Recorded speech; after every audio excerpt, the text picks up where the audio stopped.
of your latest topics of study is slow looking. Would you talk a little bit about the importance of slow looking in education in general? Sure. My interest in slow looking comes directly out of the experience of developing routines and in noticing how much learning happens when you expand that moment of observation from 5 seconds to 5 minutes, from 5 minutes to 5 days, however you expand it.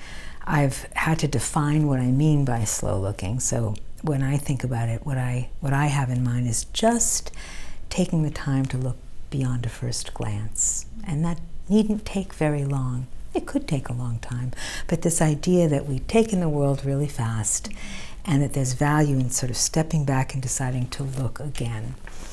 And I think what happens when you do that is you come to appreciate the complexity of what you're looking at, and you come to appreciate multiple aspects of complexity. First and foremost, you see many more details. You just simply see many more things to notice when you take the time to notice more things. And you can see this with a group of students.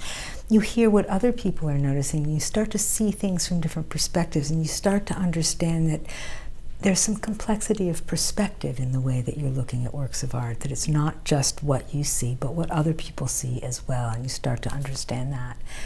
And then I think there's, what I call the complexity of engagement. You begin to understand that you yourself have certain reactions and feelings and impressions, and that what you are coming to that work with is affecting the way that you're seeing it.